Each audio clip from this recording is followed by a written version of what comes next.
I just want to make sure. Apparently you were live. Wonderful. I kind of figured, but I was like, I checked it a couple of times and it like updated my thing. And so are we gonna start this by doing like Dapper production? Yeah, absolutely. Because that's what's happening right now. Is they can hear us as we play the opening video. Oh, okay, that's fine. Yeah, right. So here's a Dapper's a professional drink. Oh, wonderful. Hey guys, Hello. welcome to Dapper Reacts number 83, even though it says 82 on the thing. I've got Shesh with me here. Hello, it's me. Yeah. Hey, this is Pete Greer. So there's a couple problems. One is he's going to be coming to you through clipping audio. Also, I had to spend a while making it so he didn't look like this, which is terrible. Also, yeah. Hey, everybody. We're a tiny bit late because I'm an idiot. I'm a professional at this. I know what I'm doing. Hey, guys, we're doing the drinking game. Shesh, you ready? You don't have to feel like you need to rush, but yes, I am prepared. Okay, here we go. I got gin, but it's not cracked yet. Well, go get the gin. Well, listen, I gotta work my way into this. All right. And you know which one is the truth. So tonight you'll be hearing some evidence for the biblical. The evidence will be interpreted from the biblical view.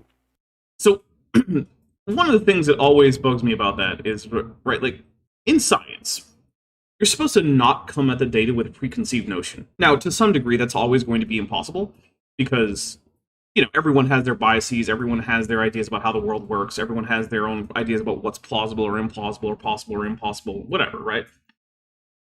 So, but the idea that you would come to it with a defined, like, I have to find this conclusion is true, otherwise I've failed at my science, yeah, that's not a thing in science.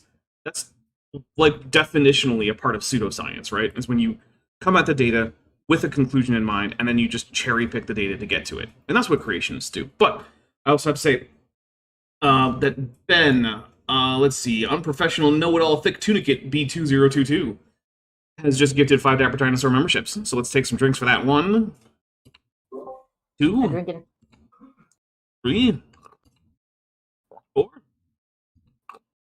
and 5. You know, when I water the syrup down, it has a slightly floral note to it. That's interesting. Oh, that's nice. I'm drinking a gimlet, basically, but I've got prickly pear syrup. At least we can give this guy the credit of half the time when people are speaking pseudoscience, they're utilizing, like, technology that requires, like, science to work. Yes. For them to be able to, but clearly this guy is not, which is why his audio sounds like it does and why he looks like he's in Hollywood, Yeah. Mexico. Yeah. A Pillowpunk, half dog, half canine for $2 says, today's drink, a pumpkin ale called Mr. Pumpkin. Oh, by the way, Pete Greer is a pastor from Payson, Arizona, and he's talking to us about human evolution today. Ooh. And also that pumpkin ale. I could see that being good. I've had a few pumpkin flavored beers. Some of them have been pretty bad. Some of them have been pretty decent. So. Yeah, they're really a toss-up. Yeah. They usually come around seasonally, and like sometimes they're going to be great, and sometimes they're just like god-awful disgusting. I know a guy who is a, I've mentioned this before, but he wears several hats. Let's see if I can get them all. He is a family farm guy who owns a farm on a piece of reservation land in Washington. He is also a cancer researcher who has run cancer research labs on numerous continents. And he is a deacon, and he also brews beer. And he is vehemently opposed to pumpkin beer, and I'm just like, I don't care. It's fine. Well, okay. Sure. Mark Agamotto 1313 Smith for $2 says, is that my second favorite YouTube goblin I hear? Hello, yes it is, it's me. Wait, who's the best favorite YouTube goblin? Manya. Oh, okay, fair enough. That makes sense, right? No, like, as soon as you know, it's like, oh yeah, okay, yeah. Yeah, you say Manya, I'm like, oh, of course, obviously.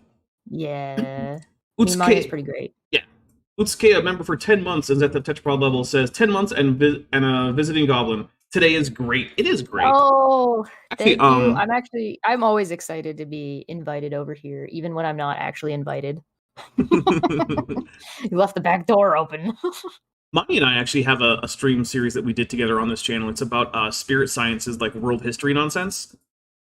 People should like, definitely go back yeah, and rewatch that and check that out. she and I should do more. It's tough though because You she's so should. far away that like Well, yeah, it's the time zone mixed with like she's also very busy. She yeah. like the fact that she even comes by to do every like one Saturday a month and like every Friday with over on my channel is like insane. Science crumble raisin nerd for $5 says AIG are an ostentation of Usyks. And I took my drink already. yeah, we got a Godzilla, a Mothra, and a Ghidorah, and we'll take a drink for that. Thank you very much. And then Original Autocatalytic Keller for $4.99 says pumpkin spice whiskey exists. Really? I bought it for a friend. They say it's syrupy. I mean, it sounds like it would have to be, yeah.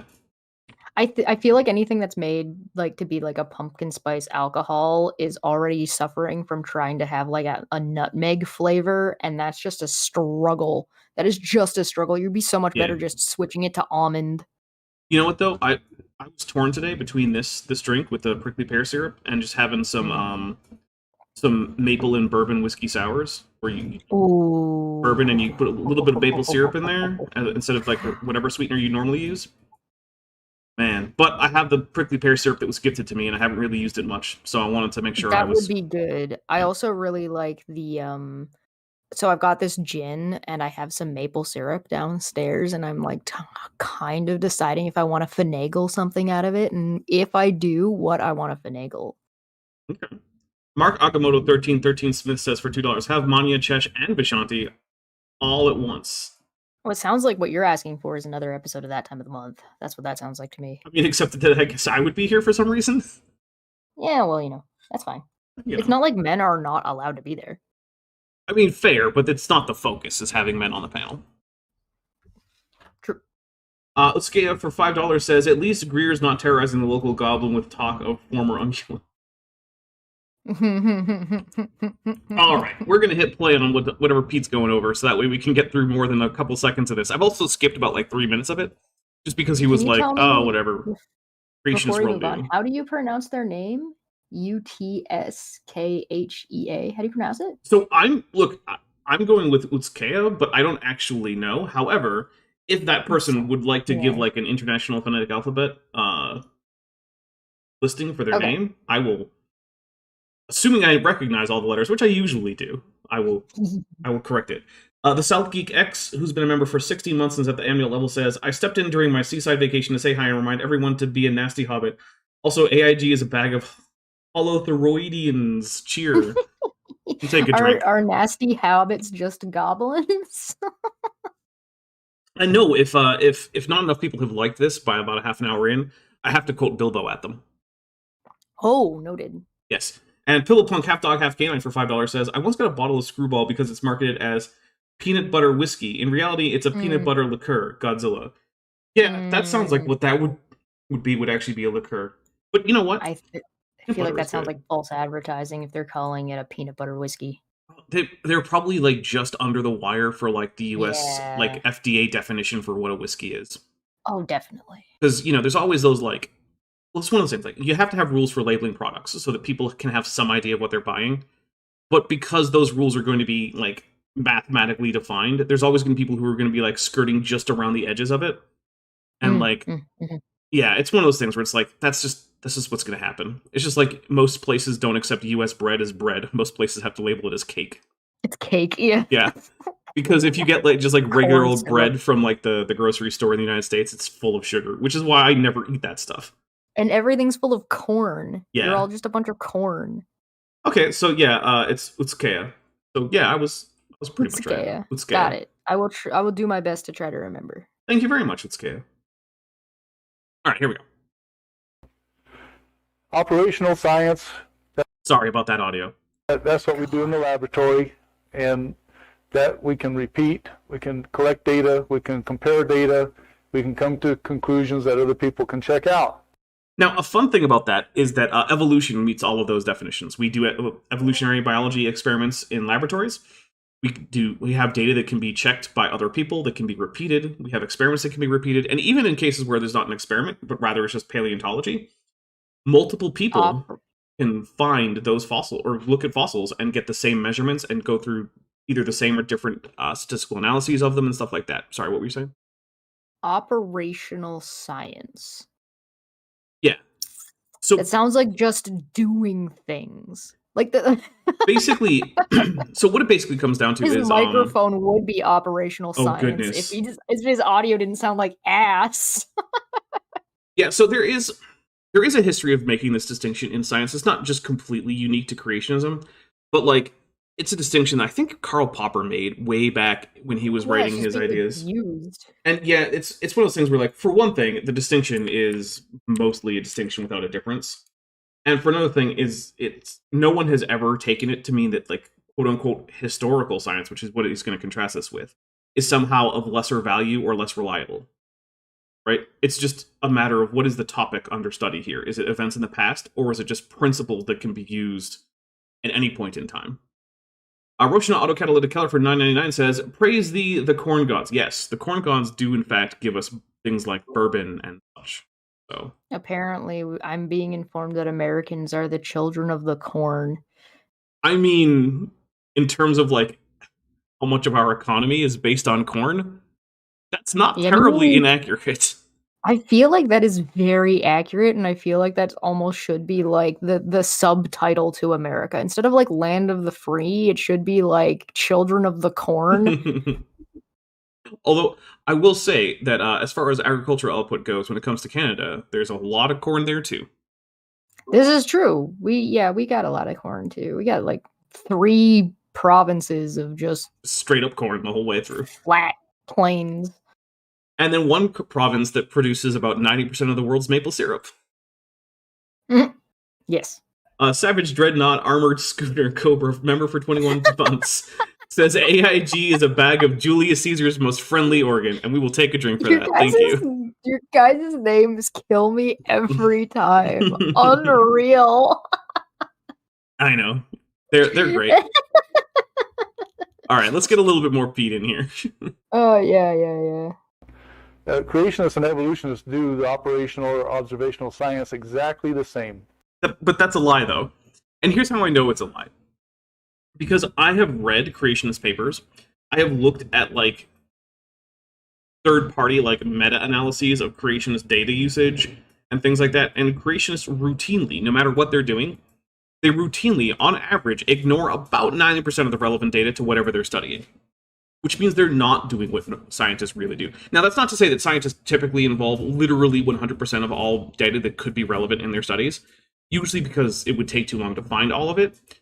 But the difference is that when someone thinks that there's relative data out there that's been left out, they can do things like reproduce the experiment with those extra data and find out whether or not that's a problem. Creationists don't do that. If some study that ignores data comes out with a conclusion they like, they just take it.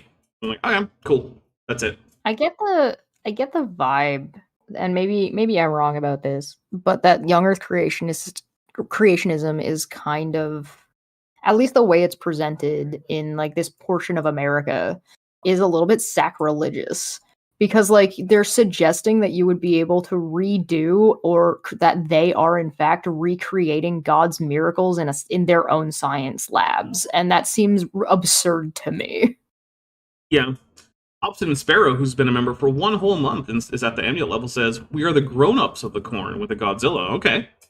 Don't. Well, not me. Well, yeah, you're 17, so I'm too small. Did I tell you that I was acknowledged as a 10-year-old by another 10-year-old oh no. while I was on vacation? Oh no. I'm sorry. Oh, it was very funny. There was like this one kid who was like, I don't know, 12 or 13, and this kid was just a beanpole. They were just super tall. And so they were like a good 2 heads taller than me. And this other kid who was also like, a relatively normal sized 10-year-old was like, well, yeah, I mean, he's the oldest, he's taller. And I'm like, well, how old do you think I am? We're the same height. And he's like, well, I'm 10, so you're 10. Aww. And then this kid started scheming. He comes up to me the next day and is like, well, have you tried going to a restaurant and just order from the kids menu? I'm like, this kid's going places. I mean, well, here's the thing though, have you? All right, I'm not, first off, I'm never gonna get away with that at a restaurant. Second off, I did get away with that kind of crap for way too long going to the movie theater for cheap. Nice. All right. Here we go. It's the historical science that we differ on when we're looking back into the past. And of course, we're talking about human evolution, so we're looking at the past. That's an interpretation based on your assumptions, and the assumptions come from your worldview. All right, so if he's right, here's what this will mean. It will, one, mean that he's not going to ignore any of the data that we have pertaining to human evolution. And it also means that he won't misrepresent any of that data, right? So he won't tell you things like, oh, Lucy actually didn't have a human-like knee because the angle from the, condyle of the knee to the femoral shaft, and he'll go on to then misreport it. Like, that kind of thing won't happen. Lucy didn't actually. Yeah. If he misrepresents data or just leaves out very important data, that means that he's lying about this. Or at least that this part is a lie. It might not be a lie on his part, but it's a lie on someone's part. Because that's one of the things about Pete Greer, right? He's just some random pastor. I don't actually think that he's, super well educated on all this stuff. The reason I look at Pete Greer is because he conveniently makes videos available of stuff, and I use him as, my proxy for, what are people in the pews hearing about young Earth creationism? Because most of them aren't going on, answers.com or creation.com and listening to all, the podcasts and whatnot. Your average just creationist who just goes to church is listening to stuff like what Pete Greer is telling them. That's why I like to look into this. What are creationists on the ground actually talking about? Because they're not talking about Nathaniel Jeanson's new book, Traced, and how it is elucidating the peopling of North America. Yeah, I'm not gonna lie. There's it's really hard to try to keep up with the ever-evolving, pun intended, narratives and misinformation of this kind of thing, let alone being able to trace it back. It's really difficult, especially if you haven't been following it. It's a really hard thing to get into, right? To try to start sussing out where it's coming from. Once you've been doing it for a couple of years, the same with following politics, right? It's hard to start, right? So it's any kind of drama or any kind of even social structure, which this is, let's be real, it's a social structure based on a theology. It can get really, really tricky and really, really hard to trace back, and that's why doing these kinds of videos and the channel and the way you run it is super important. And I mean, you could say the same thing about Egghead, right? Egghead follows this one crazy guy, and it may seem petty or it may seem silly to follow something like that. It's a kind of important to keep an eye on these things, because if you don't, they get out of control. Yeah. Blow up in your face. Or somebody gets hurt. Well, that's one of the things I'm trying to avoid, because people that are being hurt by this, right? All you have to look at is the last few years to see that there are people who are currently dead who probably wouldn't be if it weren't for the anti-science ideas of young Earth creationism. Not necessarily their particular distinctive ideas, but the anti-science that those ideas encourage. So, anyway, here's more Pete. So that's why you need to kind of know both worldviews. As I said before, I'm well acquainted with the evolution. Oh, the 7-year-old says hi. Hello, 7-year-old. Hello, child. View of life and how it began on Earth. And tonight, let's look at the other one as well as that. I guess it says dogs. This is another thing, is the camera clips a lot. So, yeah. Is this that operational science he was talking about? Yeah, basically. I'm just going to take a drink for how painful the production quality is on this. So, I'm here for that, yes. Absolutely. 10 out of 10. This is flat Earth level production quality. Can I put gin in chocolate milk? You can do whatever you want. You're an adult who's 17. You think that would be good? No, I think it would be terrible.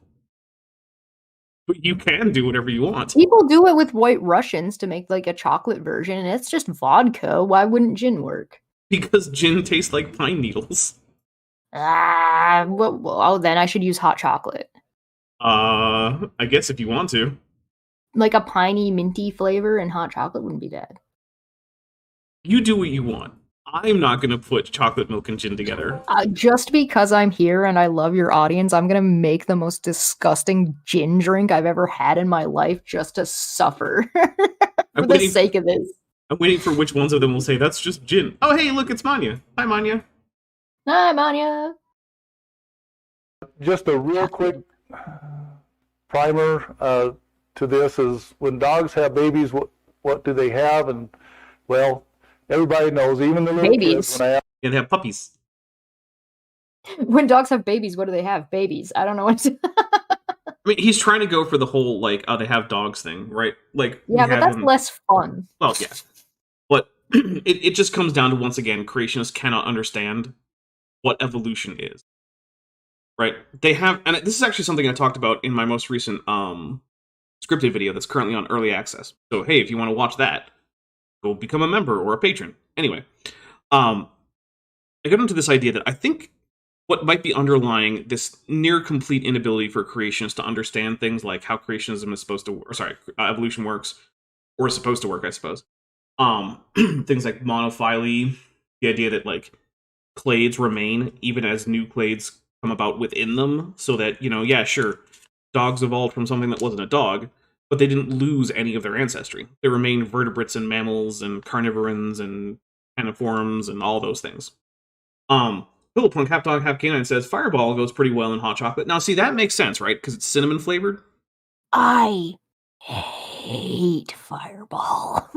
Well, okay, but it still seems like it would go better in I don't hate the taste of cinnamon, but man, do I hate the taste of cinnamon. Fair enough. It's like the cinnamon hearts that you get a lot. Do they even make those anymore? Those are terrible. What Savage Dreadnought Armored Schooner Cobra for just gifted 5 Dapper Dinosaur memberships. Take 5 I'm drinks. gonna laugh every time. It's okay. And that's 1, 2, 3, 4, and 5. Might have to get my money back on this club soda. It's already kind of flat. Yeah. Yeah. Not ideal. I mean, it's not completely flat, but it's definitely more flat than I want it to be. All right, here we go. ask them this question, will tell me that they have other dogs. Yes, they do. Savage Dreadnought Armored Cobra Schooner for $2 says, I cast Fireball. I didn't ask how big the room was. Said I cast Fireball. Oh, that reminds me, I'm in a Starfinder game, and like I was expecting my character to be more like a blast-oriented guy, and it's very quickly becoming much more apparent that like better options for me are just like all sorts of utility spells that will do things like adjust the odds of other people hitting, and then also just shooting my own laser rifle. I'm like, that's like a much better idea, because it's like, okay, I could spend an entire spell slot to do modest amounts of damage, or I could just not do that. I could instead spend it on like a concentration spell that's going to give us +2 to hit across the board for multiple turns. Yeah.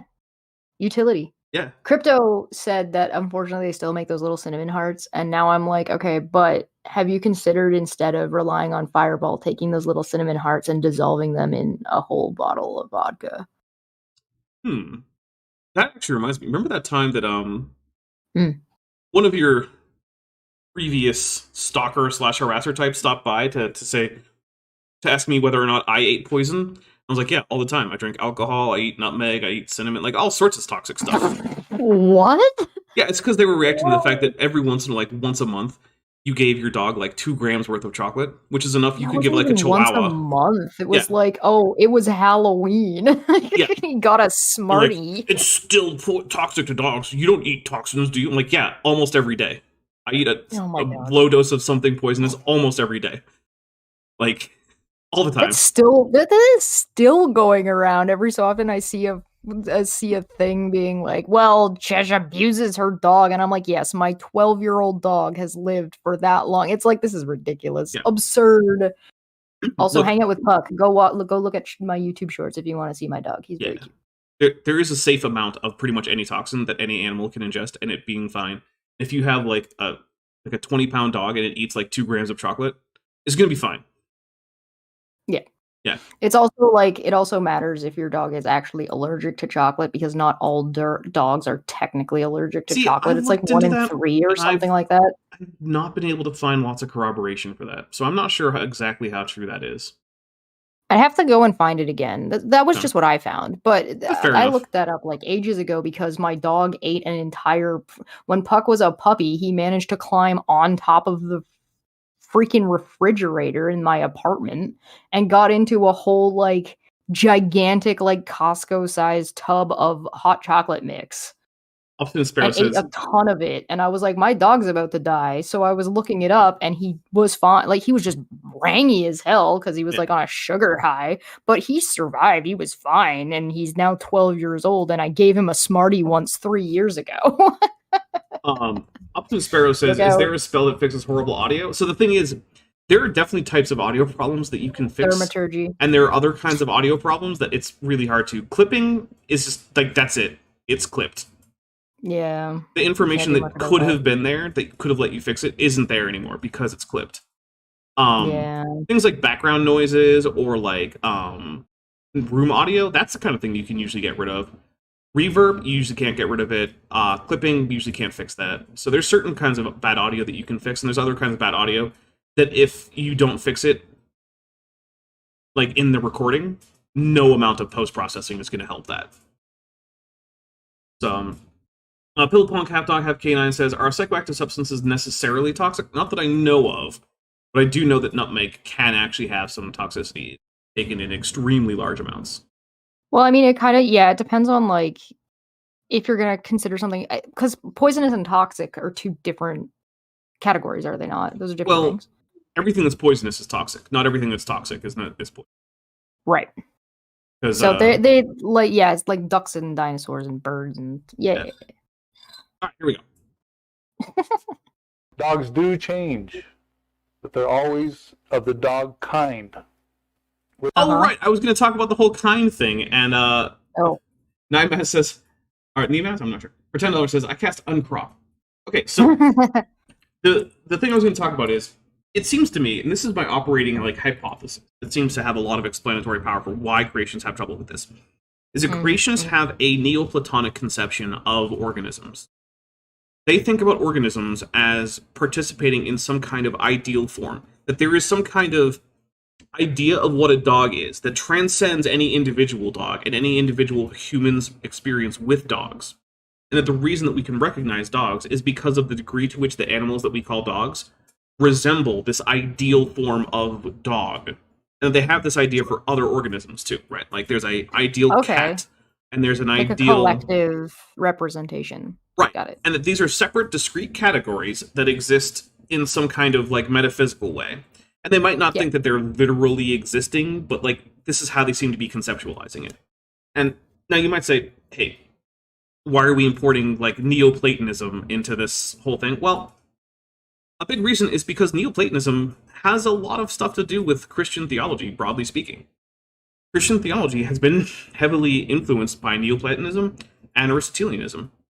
So, like, I think that I have good historical and, like, just behavioral reason to think that the problem that creationists fundamentally have is that they cannot break out of this Neoplatonic conception of organisms in which they all participate in one of a discrete number of these ideals that they think of as the kinds. And so when you tell them that, like, hey, there's no such thing as a change of kind, there's just new clades that are produced, and meiosis is a carnivoran that's basal to, like, cats and dogs, and so it's kind of like representing the common ancestor, and then they look at meiosis, and they're like, well, it doesn't look like a cat or a dog, so I don't see how that couldn't be a change of kinds. It's because of this idea where things fall into these categories that I think are delineated, at least conceptually, if not consciously, by these things that resemble Neoplatonic ideals in the realm of ideals. It's like trying to tell somebody that who has like a very distinct like color spectrum that colors are different things. So when you say like orange and red are not the same color, if somebody who is like distinctly like looking at them, they'll be like, oh, okay, but if you put too close of a color of yellow beside the orange, it's going to start looking different. Yeah. Savage Dreadnought Armored Schooner Cobra for $2 says, you can OD you can OD on water. It's called drowning. Actually, I would disagree. So drowning is a kind of asphyxiation. However, there is also a water toxicity. That is also a thing where you actually have you drank too much water, and now it's causing problems. Whereas doing things like disrupting neurotransmission and other organ functions, and you can actually die from that. In fact, a few years back, famously, someone in the Boston Marathon died from water toxicity because normally what you're supposed to do at the marathon is there's people with water at like different intervals, and you're supposed to drink a little bit of it and then kind of use the rest of it to just splash over yourself to cool down a little bit. and this person just drank every single cup. And Jesus. then died of water toxicity. Yeah. So. Which in Genesis chapter 1 is mentioned 10 times that animals and plants reproduce after their own kind. And yeah, but the thing I hate about this is this idea that Genesis is using kind as some kind of technical thing. Look, the word is in Hebrew is mean, right? And it means the exact same thing as the normal word like kind or sort or type, right? Like if I say, "Hey, I like this kind of fruit. What is it?" You're probably going to tell me like with a common name.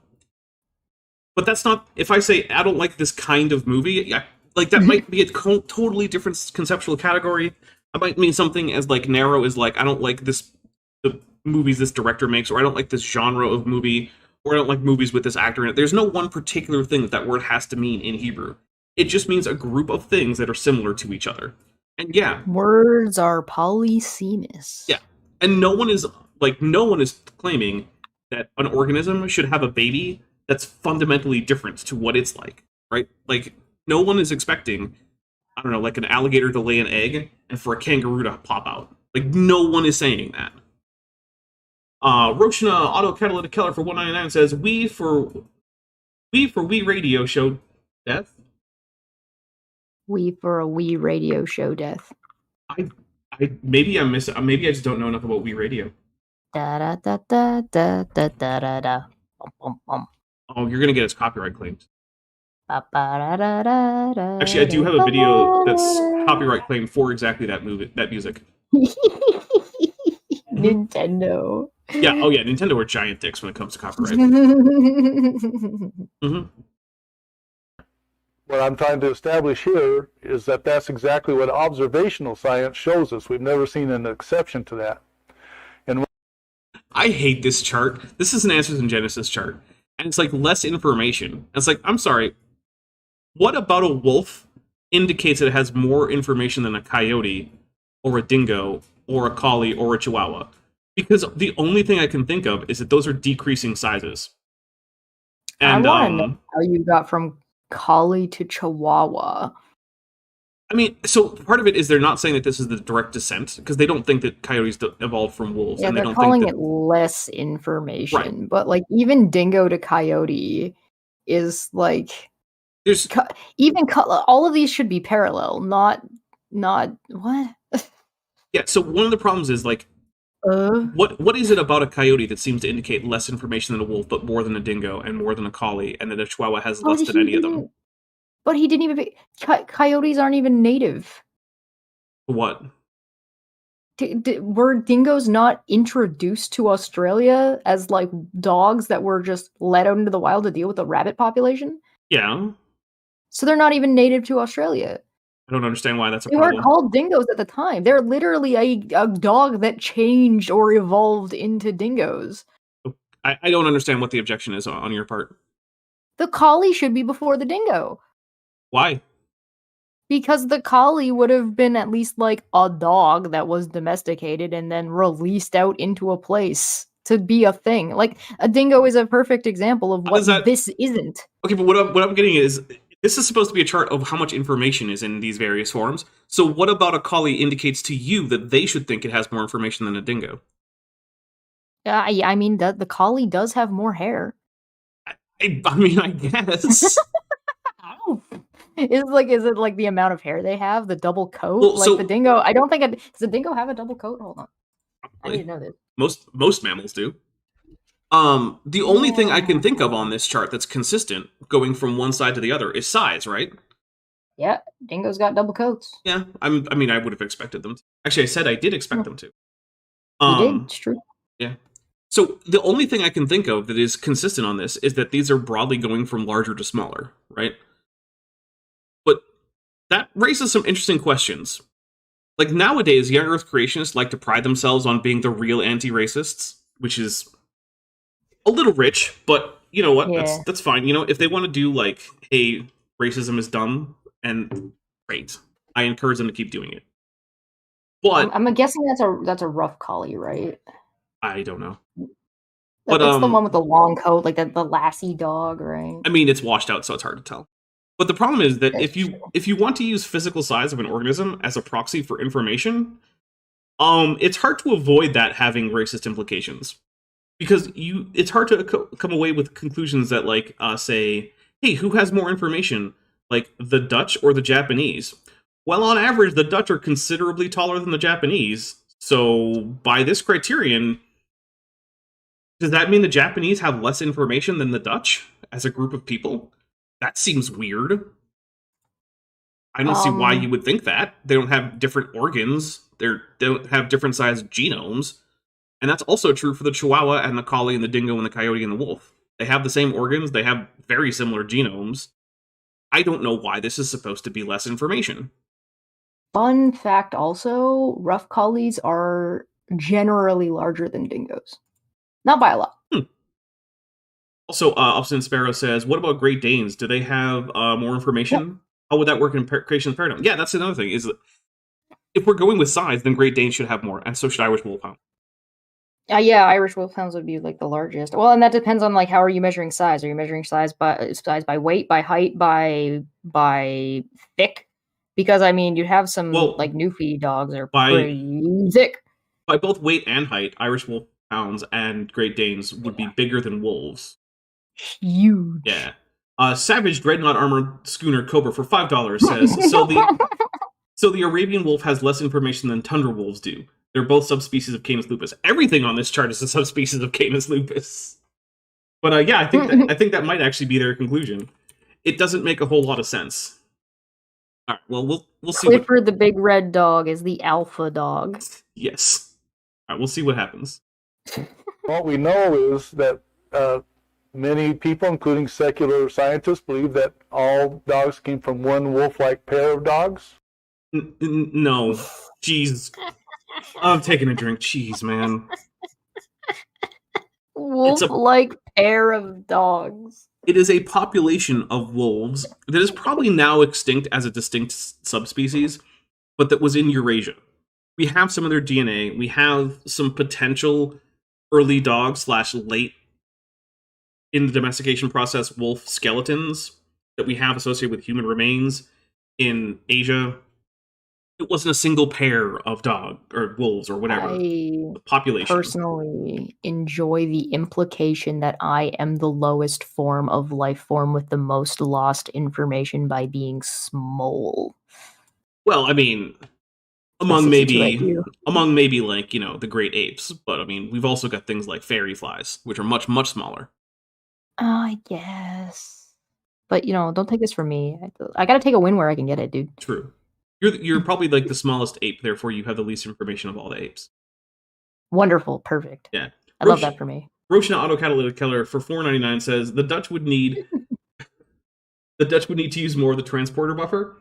I mean, actually, I think in that case it probably is the case because my understanding behind the Star Trek transporter buffer is that it's storing information about like every single quantum object in your body, and so if you just weigh more, then you do take up more space in the pattern buffer because you have more particles that have to be stored. Does that mean that Kevin Sorbo would have to buffer the machine like a buttload?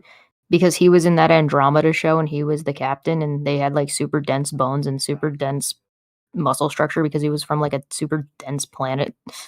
Then I guess, yeah, probably. And also Kevin Sorbo's just kind of super dense. That was the joke. Potentially. That was the joke that I was getting at. I would like to take this moment to remind everybody to not go to cameo.com/ksorbs and definitely do not give Kevin Sorbo money to read his own tweets out loud on camera. Definitely don't do that. And definitely don't send them to me if you do. Yeah, please don't. Heather Evolution of Forkscoon, who's been a member for 13 months, says, Pull Your Wii for a Wii was a water drinking competition for a Nintendo Wii run by a radio station. Oh, one of the competitors died of hyponatremia. Oh, goodness. Oh, I did hear about that. Yeah, you're right. I forgot about that. I didn't know about that at all. Yeah, I think it was some woman who like, I don't know why, but for some reason she drank way too much water. And then, because it was like, oh, if you pee, then you lose. And yeah, then she died. Yeah, don't do that.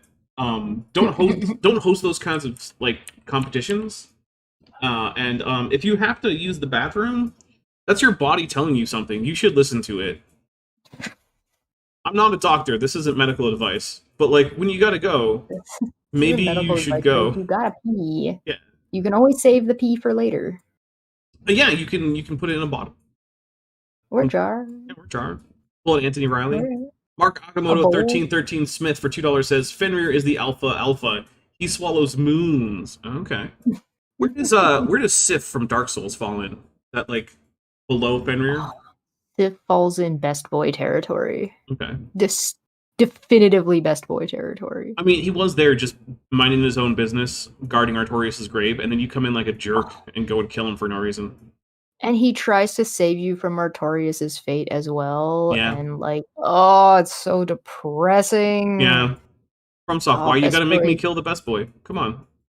Oh, yeah, I do wish there was an option that you didn't have to kill him. Yeah, like an alternate questline you could go on, and then Sif just like is like, all right, fine, yeah, that would be good. Or yeah, even if like Sif, like I mean, at the end of the day, like what else are you even supposed to do? Like you can't. What are you gonna just leave him there to be sad forever? Like, I mean, I don't know. There's no winning option there. Well, I mean, in fact, you know what? FromSoft just shouldn't have that quest line. What a bunch of dicks. There's no winning option. It's kind of a theme from FromSoft. I don't know if you noticed, but pretty much every quest line ends with like whatever NPCs were involved having the worst fates imaginable. Well, particularly in Bloodborne, but you know. Well, yeah.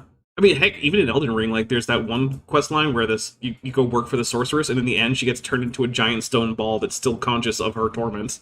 Like, oh, yeah, that's a rough. They kind of did that in The Witcher too, actually. Video games. All right, here we go. This is our dark fate that we're subject to. Yes, of course. And that over time, we've gotten all the different little species of dogs. Nope, none of those are species. Take another drink. Jeez, dude. Guys, how can we never get through any of these videos? No, we don't. The Chihuahua, which is still a dog, believe it or not. It looks more like a mouse. It does not. It does not. I'm taking a drink. Look, I live with a Chihuahua, and I've seen plenty of mice in my time. In fact, I mean, guys, for all I know, I do live with a mouse. Although I haven't seen any signs of mice, like holes in the wall or dropping, so probably not. There's me taking a drink for that. But yeah, no, dogs and mice look almost entirely different. They look about as different as two placental mammals reasonably could. So, yeah, no. Stop being mean to Chihuahuas, creationists, right? Look, it's okay if they're... Sorry, go ahead. It's okay if they're not your favorite breed. I get it, right? Chihuahuas aren't for everyone. But Chihuahuas didn't do anything to any of you as a group. I'm sure you might have had a bad run-in with a Chihuahua, but whatever. Leave the Chihuahuas alone. They're just tiny little dogs. They're really not that bad. Usually the problem with Chihuahuas is like a breeding issue, or like the owners of the Chihuahua never teach them anything, so they're little shits. Yeah, there is that problem. They're small, so they don't need to have discipline. Yeah, basically. Look what happened to me. I'm small and I don't have any discipline, and here we are. People do seem to treat it like, oh well, it's a harmless tiny little animal, so I don't need to train it to, be friendly or to not bark at everything or to not be aggressive, or like, no, you still need to train your dog. It's your dog. It's your responsibility to train your dog. Train your dog. I don't care if it's tiny. Could you imagine if I let my giant dog behave like a Chihuahua? That people like. I mean, that dog probably would have been put down by the police at this point. Oh yeah. All right, here we go. But just to show you that no new information is added, let's theoretically say, okay, you're going to mate two Chihuahuas. Can you possibly get a wolf out of that? Well, given that Chihuahuas are wolves, you will always get a wolf out of that. So, yes. Yes, you can. I'm going to take a drink. Now, if your question is, will you get a timber wolf or an Arabian wolf or whatever? No. I think the question, like, to be a little bit more pedantic, I guess, his question is more ostensively, can you breed a Chihuahua to get bigger and more hair? And like what they would call quote unquote backwards. And the answer is yes. Mm-hmm. There's currently an active effort going on right now. It's not for Chihuahuas, but it's for pugs and that delineation of a line of breeds, where they're also looking to protest and change the breed standards for certain types of dogs and breeding to, help them not be like the most depressing thing we've ever done to an animal. My pedant for $6.66 says, "Hail Nero, hail Dapper, and Gobbo, and hail Chihuahuas." Thank you very much. Thanks. Good to see you. Yeah. And so, yeah, the other thing is that he's just ignoring mutations. Mutations will occur in a Chihuahua line. If you start breeding Chihuahuas and you breed them for morphological similarity to some particular group of wolves, you will eventually get things descended from Chihuahuas that have a significant amount of morphological overlap with that group of animals that you're breeding them to look like. You can also do it a lot faster if you don't rely on the natural breeding cycle. Right. Side note, somebody in your live chat changed their name to Clifford the Alpha and Omega Dog newsletters. Very nice. Oh, and actually has the Clifford profile pic. Chesh certified feral 10-year-old child. Oh, with a Murphy emoji. With a Murphy emoji. Hell Perfect. yeah. Perfect. Let's go. In the offspring, we know that that's impossible. No, we don't. But I'm just going to hit play and take a drink. Not only do we know it's not impossible, we actually know it's probable and not even that hard to do. Dogs and select the correct genes again and come down and get the Chihuahua again, because those genes were present in the beginning and you've eliminated the other dominant genes to get down to the Chihuahua. What dominant, does he just not know what dominant genes are? Because at no point have we discussed whether there's a prominence of dominance or recessive genes going on with Chihuahuas and breeding. Like, what? I bet you money, words. Like real life money, I could walk up to this man and tell him that there's a colloquial name for dominant genes of this variety and they're called Levi's, and this guy would believe me. Possibly. And then he'd go around repeating it. Possibly. So what this just shows that the animals and plants show that they have less information or scrambled information. They've never gained information, which you would need to do to go from a microbe to a man. Okay. There's a lot to unpack there. Also, it's weird to me that we haven't got to human evolution at all, but yeah, go ahead. How does this person think information is gained, and how does he define information? Those are great questions. Because information is ostensibly just experience. Well, I mean, it depends on what context you're using it in.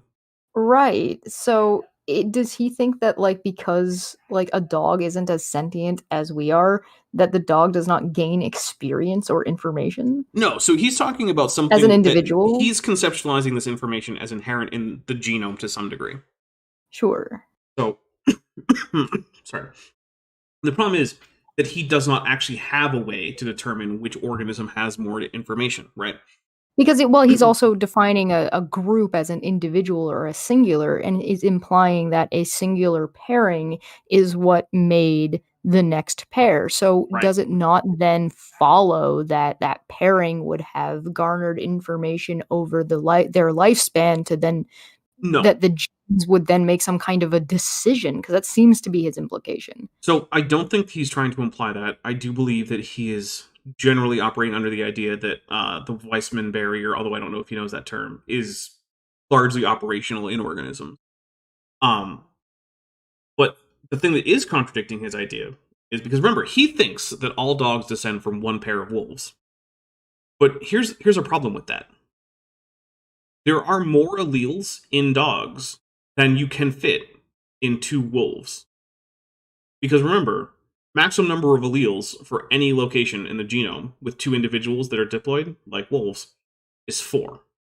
And for the haploid parts of the organism, like the X chromosome, that's going to be 3. And for the mitochondria, it's going to be 0. Like you can, and that would ostensibly be "quote unquote" gaining information by his. Right. So either he has to think that all this new variation that exists in dogs that could not have fit within 2 individual wolves, he either has to think that it's somehow less information, or he has to acknowledge that information has gone up. And the problem is that because he hasn't defined information, he gets to just skip that part. Now, Joshua Geese just gets it 5 to get Dapper Dinosaur memberships. I can talk. Here's 1 drink. 2. 3. 4. And 5. There's a lot to unpack here. Why does it say cows? Is he just going to do the same thing with cows? I don't know. If I drink enough milk, do I become a cow? No, because humans already produce milk anyway. But I'm drinking their DNA. I mean, I'm sure there is actually cow DNA in there, but here's the thing about drinking DNA. You're going to break it down in your stomach anyway. Ah. That's why you don't turn into, like, a pig if you eat pork, or, like, a turkey if you eat turkey. Which, by the way, I was told I asked... was what I ate. Well, turns out it's not That's entirely why I'm true. so young, because I've been eating children. I was asked repeatedly whether or not Spam actually counts as pork, and it's like, it counts as pork the same way that chicken nuggets count as chicken. Right? Can you open up a chicken and pull out a piece of muscle and say, this is what I'm going to turn into my chicken nugget? No, because it's processed, separated meat. But it's still chicken. Same thing is true for pork, or for Spam, right? It's mechanically processed and separated pork meat, but it's from pork. So yes, in the same way that a chicken nugget is chicken, or that turkey bacon is turkey. In the same way that, what did I say? History, or like paleontology is history. No, because I would I would strongly disagree with that characterization. History and paleontology are very, very different. They study different things and they use different methods. But let's listen to Pete talk about cows. Yeah. Because I'm sure it's going to be just the same thing, and when it is, we're going to take a drink and move on. So cows, what do they have? Well, they always have cows for their offspring. Yeah, take a drink. Confirmed prediction. We've never seen an exception to that. Cats always produce. Jeez, again? We've never seen an exception to that. Move on. A lot of families of dogs and cats. I've muted him so that he can move on from just making the same point about different. Because now he's on to horses. Dude, we get it. What's interesting about the cats one, though, is, like, behaviorally, they're so, like, similar. It's kind of hilarious. Chimpanzees also produce chimpanzees. Again, no one has ever disagreed with this. The point of Correct. Human evolution at no point has said that chimpanzees are the ancestors of humans. Humans and chimpanzees share a common ancestor, and that common ancestor was neither a chimpanzee nor was it a human. So that's an important thing to remember. Chimpanzees are not ancestral to humans. I wish the flood came at the end of the Old Testament. It would make maybe more sense. But, I mean, okay, but most of the historical narrative of the Old Testament is attempts to record a, like, national narrative for a group of people who were alive at the time they were writing, which means that putting the flood at the end wouldn't really make a whole lot of sense, because the whole point was to create this continuity with the past. Yeah, but the internal continuity where, like, sure, it would God just figuratively and literally washed his hands of us. Look, I'm not saying that it wouldn't make sense from a narrative fulfillment point of view. I'm saying that it doesn't make sense in terms of the motives of the people. The historical context. Right. Yeah. No, I know. Like, it wouldn't make sense for the purposes of the authors. But tell you what, like a speck on God's, like, butt, and he got tired of a hemorrhoid, and he went and bathed in some Epsom salt, and that was the global flood, and that was the end of the Old Testament. Well, Chesh, what it sounds like to me is that you've got some world building material for your next D&D game that you're on. All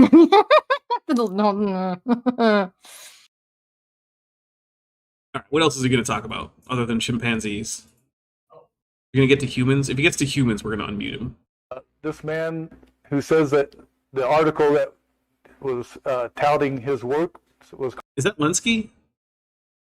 I don't actually know what Lenski looks like, so it could be Lenski, and this could be the Lenski long-term E. coli experiment. Who said that this article was touting his work? Okay, I got it. But hey, you know what though? We are also going to take a quick break so I can, put a little bit more beverage in here, and Chesh can go break out her gin maybe. Yeah, I'm gonna go get some gin, and I'm gonna put it in some hot chocolate because I want to see what happens. All right. Well, hopefully, you guys can hear the music this time, because sometimes, apparently, OBS is just like, "Nah, I'm gonna mute your video." It's like, okay. Maybe I'll just use the cherry liqueur I have. That would be actually good. That does actually sound good. Yeah. Right. I think I might just do that. All right. Well, we'll be back either way. Whee!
And we are back. Thank you for sticking with us, those of you who did. Actually, it looks like we gained some viewers over this break. Thank you very much. Hello! Yes, hello. I want to say real quick before we really get into this that this channel is indeed supported almost entirely through the generous support of my viewers, whether it be through super chats, through super thanks, super stickers, memberships, Patreon, whatnot. If you are currently not supporting, but you are interested in doing so, and you can afford to, please don't give me money if you can't afford it. We do have a number of ways. There's the Patreon, that's linked in the description. There's also a Patreon for Benthoven linked in the description. That is where I get to keep the most of the money that you send me, so that is probably my preferred way. That starts at only $1 a month. It can go all the way up to $100 a month if you want to. There's a 15% discount for going annual on that one. You get access to you get early access to my scripted videos. I think at this point we're coming up on like 6 months ahead of schedule on that stuff, so there's dozens of videos to watch. You also get access to my my Discord server that's only for people who, you know, pay to be in it. So that's pretty consistently at least keeping track of it. I'm not always chatting in it, often because I'm busy, but I am keeping track of what's going on in there. And if you have a question and you tag me or anything, I usually get back to you pretty quickly in that server. Unless I'm asleep, in which case, you know, tough. But there's also the channel memberships. There's a join button right below this button, or this video. It starts at $1.99 a month. $1.99 a month, can go up to $20. It has also early access, as well as access to the Discord. You also get the channel emojis, one free membership chat per month. Or I guess it's not free, but it's no additional charge. I don't know, whatever. There's also a merch store linked in the description if you want some merch. There's also a merch shelf that links to the same Discord or same store. There's blankets, pillows, hoodies, all sorts of stuff. There is also a wish list for both me and Bent linked in the description if you just want to, you know, get me a present and help my my happy brain chemicals go burr for a little while. Yeah, there's lots of role-playing game stuff in there. Because I do a lot of tabletop RPG stuff. There you go. And if I can shout that out specifically because of two reasons, right? They're very important. One, if you get Dapper TTRPG stuff, you're likely to get a return on that investment because he's going to do something with it that will likely end up on Top Hats Off. Yeah, also, yeah, that's true. Also, it's cheaper than joining the Daily Wire, which is way too expensive and has way too many people subscribe to it. I cannot disagree with any of those claims. Those are all true. I only ever speak the truth. There you go. All Depending right. on who you ask. Well, we're going to hit play on this video. Let's go. Called The Man Who Bottled Evolution. He did 58,000 generations of E. coli. Okay, so yeah, it's Lenski. I'm going to take a drink for a confirmed prediction. Hooray! Oh yeah, I used a dark hot chocolate and cherry liqueur, so hopefully this is good. That actually sounds really good. Is it? It tastes like drinking Black Forest cake. I feel like that's a good thing. It is good. Okay.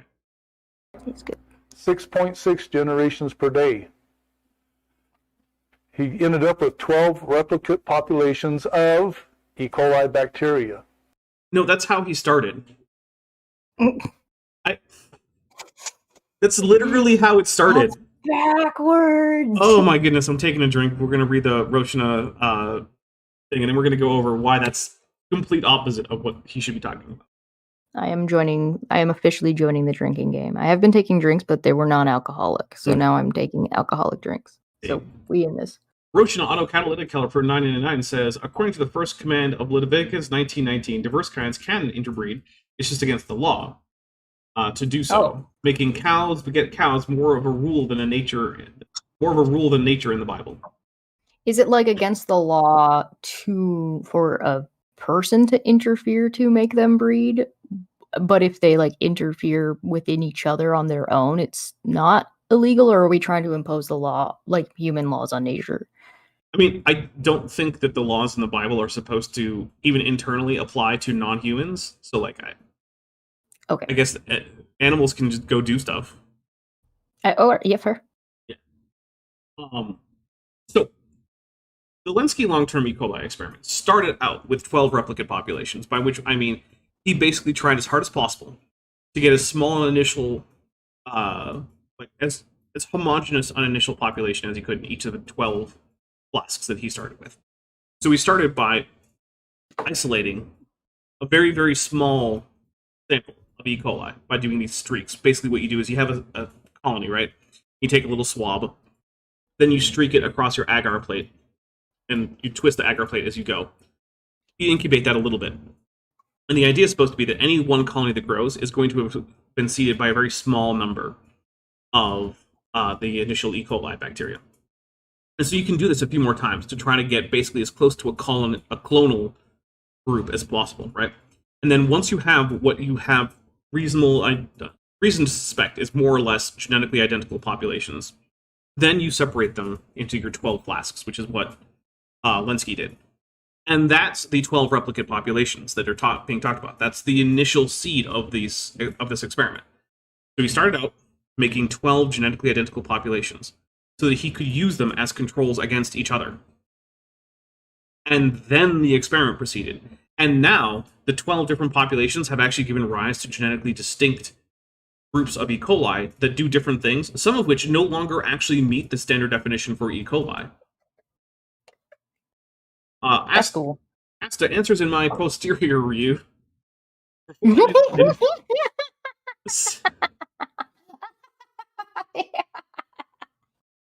God damn it. Says, AIG is a bag of the rods a gay person might stick in the place where they get their facts from. Okay. We will take a drink for that. Thank you very much. Are we taking drinks for nodding? Well, we're taking drinks for AIG is a bag of dicks. That's close. That's close enough. Close enough. You can have a lot of fun with a bag of dicks. Yeah. The article is called "The Man Who Bottled Evolution."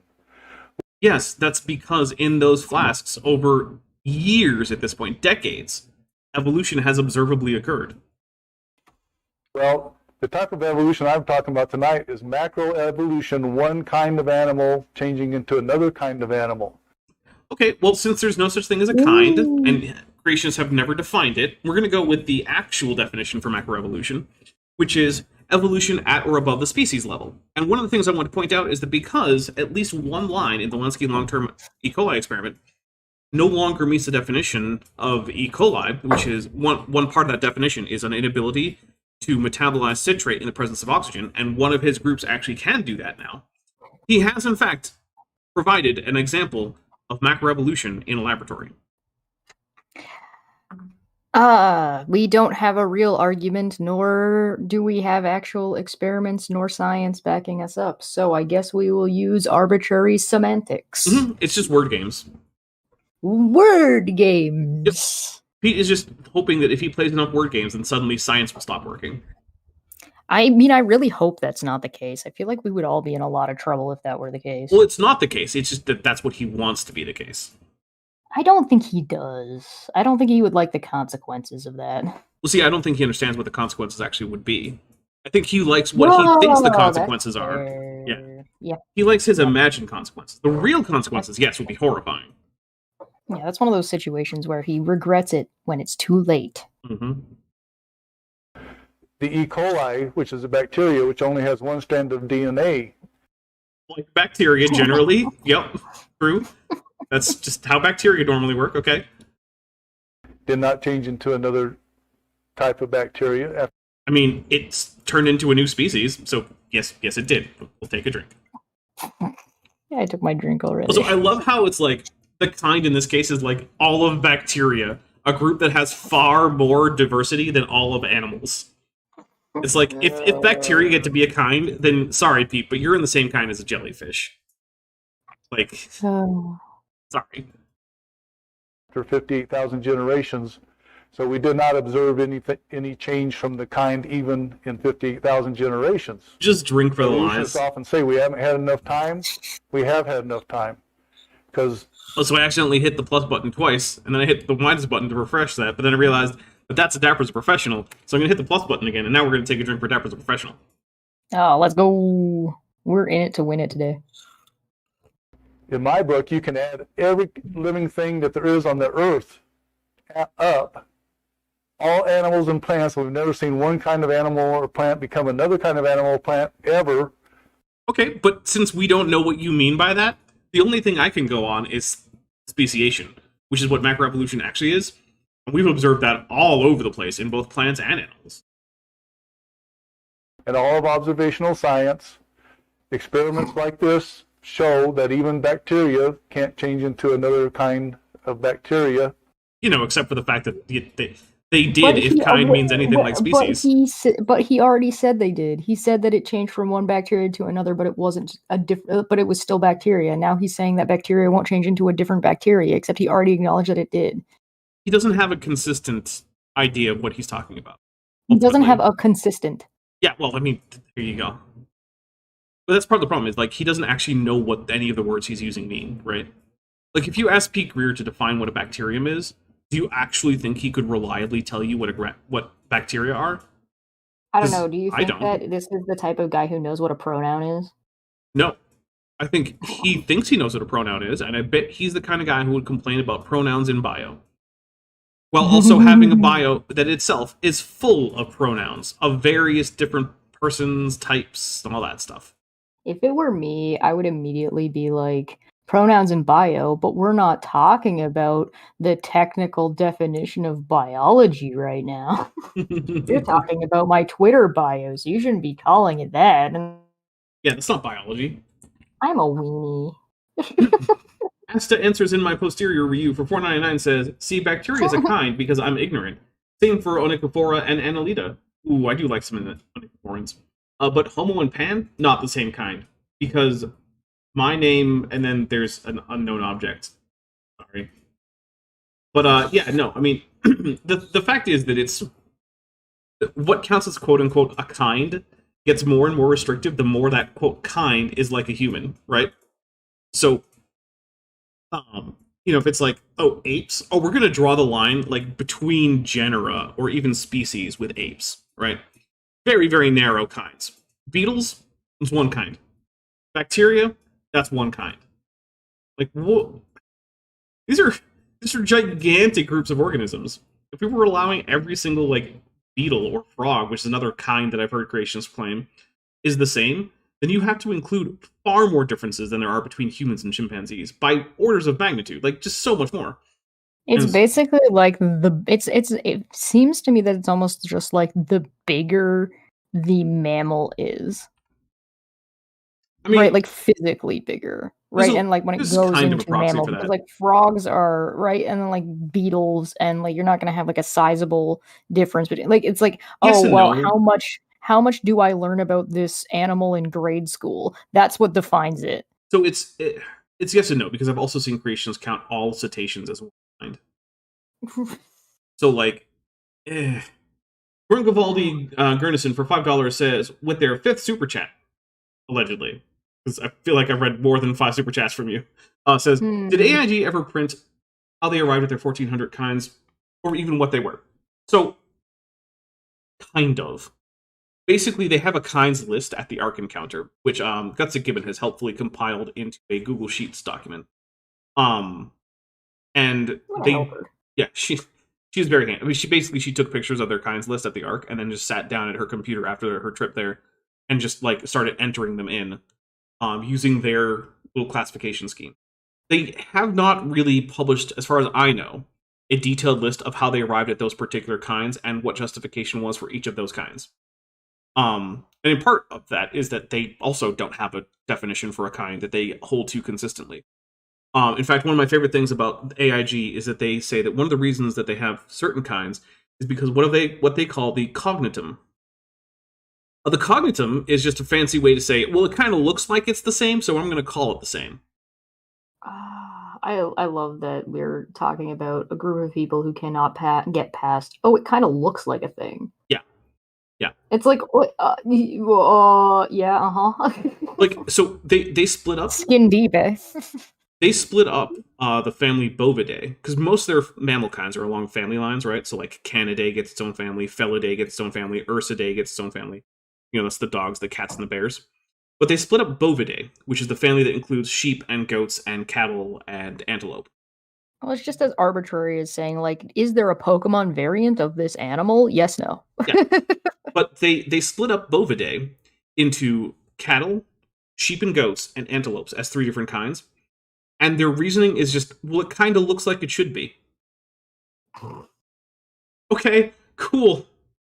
If you say so. Hey, Here's a fun fact. You know muskoxen? Yeah. They're actually a kind of sheep. Yeah, that sounds right. Melly says, for $4, AIG is a kind of phallus collection. We will take a drink for that. I drank already. I saw that come in and I was just like, delicious. All right, so here we go. Here's a little bit more. Eventually we'll get into human evolution, right? This is supposed to be about the title of this video is Pete Greer, comma, The Illusion of Human Evolution, .mp4. The illusion is that he's supposed to be talking about that. Okay. Asta answers in my posterior review for $4.99 says, looks like is how you get the Earth is flat. For an example of that, read the Bible. Yes, the Bible does in fact, assume that the Earth is flat. Sorry, MC Toon, but it just does. Actually, Dan McClellan, a Bible scholar, made a quick video calling out MC Toon for pretending that the Bible does not have passages that are there on the basis of a flat Earth. Oh, I see. Yeah. Not that I have. He's wrong about that. Savage Dreadnought We're all Armored. allowed to be wrong sometimes. It's true. Savage Dreadnought Armored Schooner Cobra for $5 says they haven't published a method because where they got it from is considered pornographic, and the Ark encounter is allegedly suitable for children. Oops, forgot a digit in there. So Dapper's a professional. Sorry about that. Someday maybe I'll figure out how to make the donations thing completely automatic, so that I can't screw it up. Someday he's gonna hire me as the production. Yeah, when it starts actually making sense for me to be able to make money and still have someone on it that I pay a reasonable amount. Because the thing is, yeah, you're getting there. If I wanted to hire you, the amount I would be able to pay you is an amount that I don't feel comfortable offering. It's too low. It's too low. Is it because I'm too good? I mean, not directly. I wouldn't offer anyone the amount of money that I could realistically afford. Yeah, fair. Yeah. Yeah. It's like your time is worth too much. I'm not going to insult you with an offer that I could actually afford right now. Thanks. Yeah. Instead, I'll just have you come on for free every once in a while. Yeah. Think of the exposure, Dapper. Exactly. Yeah. You know, exposure is a cause of death. People die from too much exposure. Oh. Or something else that would be a higher organism. And so the question is, why would we believe that a microbe could become a man when we can't catch evolution even in the micro sense of, of a one kind becoming another kind? We've never seen an example of that ever in observational science, and yet we're fundamentally, a microbe becoming a man isn't one kind turning into another, because there's no such thing. So like I said, his problem is that his idea of kinds is probably some kind of Neoplatonic conception, right? But when you look at evolution, and you try to define what he means by kind in a way that actually could fit into evolutionary biology, or just biology broadly, the only thing you can really say is that a kind is a clade which is not connected to other clades by common ancestry. In which case, there is one kind on Earth, and everything that has ever evolved that we know of has been a part of that kind, and therefore evolution precludes a change from one kind to another. So it's one of those two things. Either we have seen kinds change because we've seen organisms go from what creationists would conceptualize as different Platonic ideals, or if you want to define kind in a way that makes sense outside of Neoplatonism, then there's only one kind, and evolution doesn't posit that it should be possible to go from one kind to another. And I don't know any other options that would allow creationism to persist and still have a coherent definition for kind that even makes sense to the people using the term. I feel like this is turning into, the problem here is that this individual or this like sect or this like group just have a fundamental just grasping the concepts that they're even trying to discuss. Yeah. Hospital for £2 says AIG still stands for Attaché of Incorrect Gonads. I mean, I'll take a drink for it, although I don't know what it would mean for a gonad to be incorrect. Like, how do we judge that? I'll take a drink.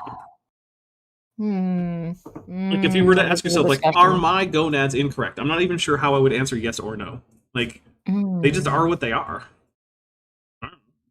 But it's the attaché part. Yes, they are an attaché of. Well, actually, I guess technically, because a bag of dicks wouldn't actually include the gonads. Right. So, I guess no? I don't know. You know what? Someone should buy Ken Ham that bag of jelly penis. Have it. Not jelly, gummy penises, yeah, and send that to his offices.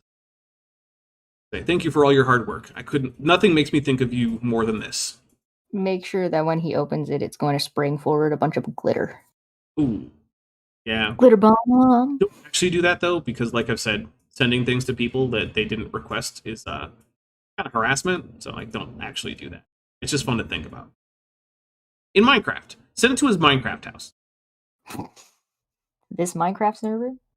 Yeah. The Christian Minecraft server? Well, I'm sure if Ken Ham has a Minecraft server, it's a Christian Minecraft server. Definitely. Told that we must believe that as a fact. If observational science... You know what? I just did think of something, though. I think building a replica of first century Jerusalem in Minecraft, complete with a Herod's temple and the whole old city, that would be really cool. And hey, Christians, if you're out there and you're working on a Christian Minecraft server, please do that. That would be pretty cool. That would be amazing. I would like to explore that in Minecraft. Exactly. So there you go. There, Christian Minecrafters, there's a job for you. Go create a 1-to-1 replica as accurate as possible in Minecraft of first century Jerusalem, complete with the temple. And make sure the temple is a thing that's aligned on the grid. Oh yeah. Oh yeah. Yeah. Make sure the temple is aligned on the grid. That would be really cool. All right. Would be. Can't verify it. I can't believe it as a fact, and that's a fact. Okay.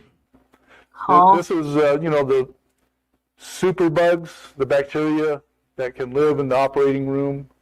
Well, they studied those and they found out why they developed those resistances, and that this is kind of a blurry slide, and I reduced it.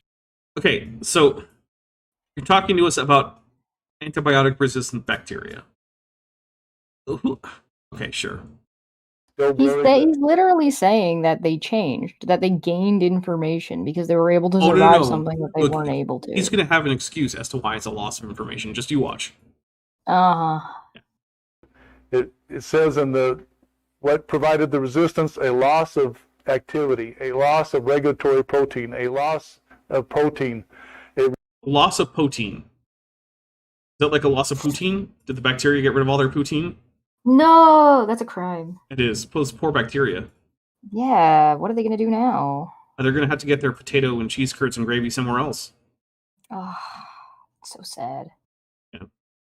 Reduced I remember at one point people were complaining that Justin Trudeau got served poutine at a White House dinner because he's not he's not from Quebec or something. And it's you do realize how far out of Quebec poutine has spread at this point, right? You can it's in McDonald's in Canada. You can get poutine anywhere. It's like complaining that you served I don't know, it's like complaining the governor of Massachusetts was served Tex-Mex, but he's not from Texas. Okay, great. You can get Tex-Mex anywhere in the United States. It doesn't matter. Silly. That's so silly. Yeah. Plus, who's going to complain about poutine? It's delicious. Right? Yeah. Formation of a protein or a regulatory protein. Protein. Got it. Protein. This is reminding me of listening to Benedict. What is his name? Cumberbatch? Benadryl Cabbage Patch? Yes, Benadryl Cabbage Patch is definitely his name. It was reminding me of him trying to say penguins. Josh McGee's for $5 says, I was hoping you would go for a poutine joke. Yeah. I mean, poutine is great for jokes and for food. Eat it. It's just great. Yeah. I mean, look, it's hard to imagine how you could really screw up the idea of French fries with gravy and cheese curds. So you definitely can, but it's all you really have to do is get the ratio decent and make sure you just have decent ingredients. Yeah. And also, don't let the fries get soaked through before you serve. Yeah. Yeah. Because then they're just going to be soggy. As a little bit of a connoisseur, because I go every time I go to a different, like a new place, I will go and try the poutines of the area. So like different bars in an area or whatever, because it's like it's usually not too expensive and it's like whatever. And I have like my right, like whether or not a place is done poutine correct or not, and what the best combinations have been. Because I've been to places where I'm like, your fries are really good, your cheese curds are great, but your fries are too like that soft, thick cut fry, and those just turn into mush immediately. Yeah. And then I've been to places that have like perfect fries, perfect gravy, but they use like pub mix cheese instead of cheese curds, and it's like I would still rather have pub mix cheese Does that and even decent squeak? fries and gravy. I sacrifice the cheese curds personally. I mean, does it at least does the pub mix cheese at least squeak when you eat it? Oh god, no. Well, if it doesn't squeak, it doesn't count. No, it definitely doesn't, but I would still like if I had to choose between like crummy fries and like mid gravy and cheese curds, or like good fries, good gravy and pub cheese mix, I'll sacrifice the cheese curds. Upson Sparrow has missed what poutine is. Okay, so poutine is a dish that originates in Quebec and has become sort of a dish associated with Canada largely over the years. And it is basically a mix of gravy and cheese curds on French fries. Is basically what it is. And I would have to insist on cheese curds because if it doesn't squeak, I don't think it should count. But I am willing to put that aside with Chesh here and not have a fight over whether or not other kinds of dairy products are acceptable. Oh yeah, though this is less of a like a definitional thing, because I would agree with you. If it doesn't squeak, it doesn't really. You're missing out on a really good part of the experience of a poutine. Mm-hmm. However, if you're just looking for something good to consume, you're better off, in my opinion, sacrificing for like good gravy and good fries. Well, yeah, I mean, I would be okay with good gravy on fries. I just wouldn't call it poutine. Sure. All right, here we go. All these are losses and reducing. If a bacteria is losing and reducing, how is it going to become a man? Well, first, no bacteria is ever going to become a man, so let's take a drink for that. Does he think that like you remember the first X-Men movie? Yes, The governor guy that turns into goop and then just devolves into like just liquid. Mm-hmm. Is that what he thinks a man turning into bacteria would look like? I don't know. But yeah, no one has ever proposed that a bacterium would turn into a human. That's not how anything works. Further, bacteria are not the ancestors of humans. Bacteria and the line that would become humans separated before bacteria even really became what we would now recognize as bacteria. Austin Sparrow says, Dapper thinks it sounds pretty good. Maybe I'll try it sometime. I mean, honestly, you can make it at home if you really want to. If there's no good place. Yeah. Cheese curds are easy to get. You can just use some pre-made gravy. And, I mean, it's French fries. Just make French fries. If you don't want to go through the hassle of deep frying them, just get a good brand that you can put in the oven. Oh, yeah. Yeah. You can definitely get away with it, too. It's not air fryers as well. Yeah, air fryers are another good option. Yeah. Yep. Although they call them air fryers, they're just convection ovens. Yeah. It's like you're not frying anything, but whatever. Correct. I did fry a plantain the other day. That was delicious. I haven't had fried plantain in a while. It sounds good. Yeah, and I ate it while it was still like piping hot. Yeah. It was pretty great. I cut it into very small pieces. Very thin, because I wanted it to be very crispy. I prefer... Ever given the option between crispy and not crispy, I always pick crispy. Yeah, I do too. Even the superbacteria, the so-called superbacteria are just really adapted for one environment, and they can only live in that one environment. That's just organisms. That's just living things, my guy. I'm going to take a drink, and we're going to talk about what adaptation means. The puddle fits perfectly into the whole argument. Yeah. Look, this is like looking at a polar bear and saying, look, it's like a super bear because it can survive in this hostile environment. And then I come along and I'm like, yeah, but if you put that bear in the Sahara, I bet it would die real fast. I'm like, okay. And yeah, all organisms are adapted to an environment. And if you put them in an environment that's too different than the one they're adapted to, they're going to have a bad time. I am just sitting here enjoying the idea of the disrespect to the tardigrade that is currently happening. Look, even tardigrades will have a bad time if you leave them in an environment that they're not suited to for too long, right? Oh yeah, I'm just saying that this is disrespectful. Oh yeah, well, sure. But like, yeah, the idea that it doesn't count as evolution because in a different environment that organism wouldn't do so well, that's just a fundamental misunderstanding of what evolution is. That's a fundamental misunderstanding of life. Yeah, exactly. Yeah, evolution isn't here to give you Superman.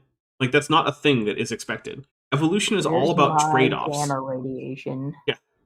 Every time you adapt better to one environment, you necessarily adapt worse to other environments. But the key is that you're not in those environments. So who cares? Yeah.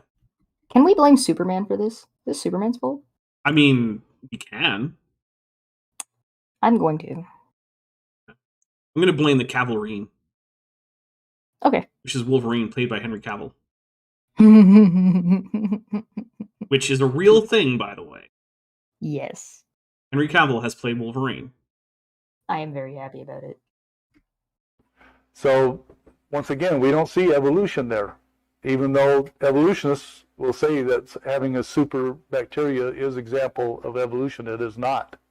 Yeah, that's because you're using some made-up definition of evolution in which information has to go up, despite the fact that you won't tell us what information is or how you would measure it. Instead, you're just using it as a buzzword.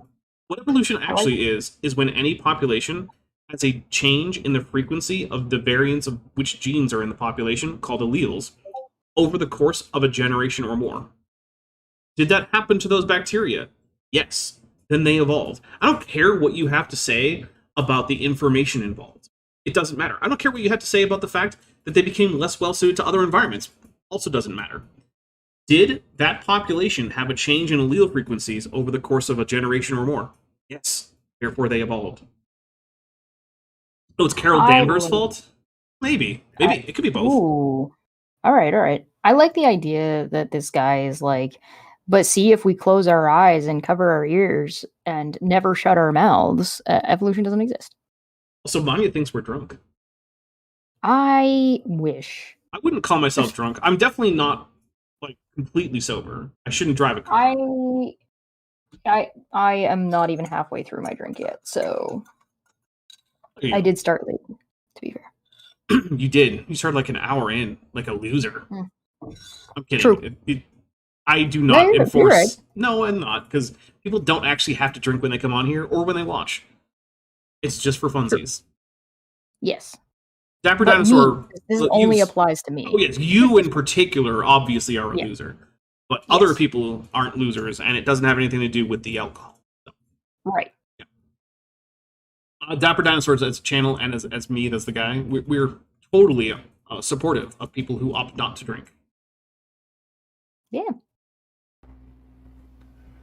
And so all the books show this upward progression, starting with the simple organisms and advancing up to the club-carrying man.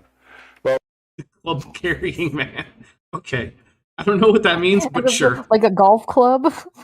I think he actually means like a Flintstone-style club or something. No, I know.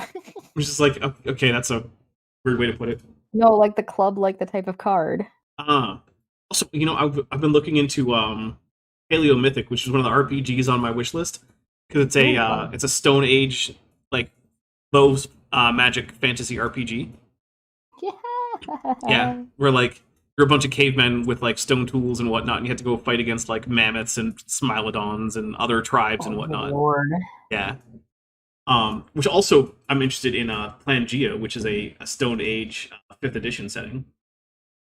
So I also like that idea. Fun. Yeah. So hey, you want to see me do Stone Age roleplay? You could facilitate that. Would you like us to unga and bunga? Yes. Yes. Right here we have a difference in what evolution and creation say about men. That the evolutionists say that we started off as a microbe and we became a man after many millions or billions of years of evolution. It would be billions in that case, yes. The earliest animals don't come about until about 800 million years ago, and that's like over 2 billion years since the origin of like Luca, the last universal common ancestor. So billions is appropriate. Insert rap song here about I'm only a microbe. And I think I'm a clone now. Says that Adam and Eve were formed fully able to communicate, to name the animals. Adam was the very first day he was on the earth. 2 different views. So wait, was that just the door ring from like a 7-Eleven because someone came in the store? What? Did this take place at the Canadian Atheist International headquarters? That's headquartered out of a 7-Eleven PO box. Oh. I am okay. Sure. Also, I don't think. Okay, guy, audience, correct me if I'm wrong, but I don't think the U.S. 7-Elevens have PO boxes as a service. They have. Is that a thing in the United States? I've never heard about that here in the U.S. Is that like a Canadian thing? Because I mean, obviously they do it in Canada. Otherwise, how would the Canadian atheists have their headquarters at 7-Eleven? Right. But like, yeah, let me know. Let me know if that's actually a thing in like the U.S. Because the only place I know of to get a PO box in the United States is at a post office. So yeah, I don't know. We'll be looking at those. These charts require the addition of new genetic information. Okay, cool. Now, are you going to tell us what that means and how we could determine whether or not two different things have more or less information? Because look, I'm going to take a drink because I hate this information. I feel like this guy would say that he already did that.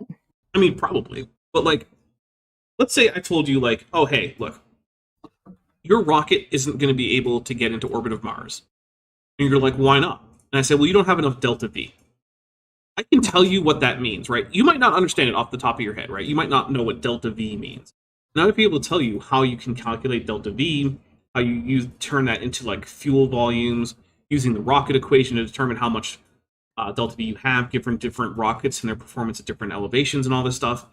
And it's probably going to be pretty complicated, right? If you're not into like orbital mechanics and stuff like that. Okay, I get that. But that's the thing, right? Delta V can actually be described in a very exacting way where you can use it to calculate which rocket has more, which rocket has less, how much you need, how to tell whether or not you are gaining or losing delta V, right? Now, in case you're wondering, delta V is literally just change in velocity. How much can you change the velocity of your rocket? Which is basically how you measure how far your rocket can go, because every place you want to go in space is going to require you to change the velocity of your rocket by some amount.